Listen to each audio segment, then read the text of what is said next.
கும்பலக்னம்னு வச்சுக்கோங்க. கும்பலக்னத்துக்கு எந்த பாவம்? 12 9. 12 9. இப்ப இந்த மாதிரி இருக்கும்போது ஏதாவது ஒரு வெளிநாட்டு வாய்ப்புகள் அப்படிங்கறத கூட கொடுக்கும். ஆதரவு வந்து பாத்தீங்கன்னா இருக்காது. உள்ளூர்ல வந்து பாத்தீங்கன்னா ஆதரவு வந்து பாத்தீங்கன்னா இருக்காது. இப்ப இந்த பேங்க் சம்பந்தமா ஏதாவது ஒரு லோன் வாங்கினா அதை வந்து கட்ட முடியாத ஒரு சூழ்நிலை கூட உங்களுக்கு வந்து இருக்கலாம்.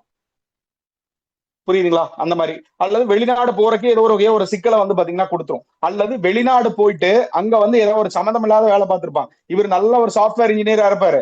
அப்ப இவர் போய் ஏதோ ஒரு ஸ்விக்கில வந்து டெலிவரி பண்ண போயிருப்பாரு. வேலை கிடைக்காம அங்க போய் வேலை தேடிக்கலாம்னு போவாரு. அங்க வேலை கிடைக்காது. அங்க போய் ஏதாவது ஒரு சின்ன பார்ட் டைம்ல ஒண்ணு ஸ்டார்ட் பண்றது. அப்ப அதுவே ஒரு மெயின் தொழிலா இருக்கிறது. இவர் படிச்சதுக்கும் சம்மந்தம் இல்லாத ஒரு வேலைகளை வந்து பாத்தீங்கன்னா அந்த 9ஆம் பாவம் 12ஆம் பாவம் இருக்கும்போது வேலை நடக்கும். இப்ப இந்த மாதிரிதான் வெளியூர்ல போய் வேற வேலை தேடுறது. இவர் படிச்சதுக்கும் அவங்க பாக்குற வேலைக்கு சம்பந்தம் இல்லாத அமைப்புகளை இந்த 9 12 வந்து பாத்தீங்கன்னா கொடுக்கும். புரியுங்களா? தெரியாது. உள்ளூர்ல பார்த்தா அவன் ஃபாரின்ல இருக்கான்னு சொல்லி நல்லா பெருமையா வந்து சொல்லுவான்.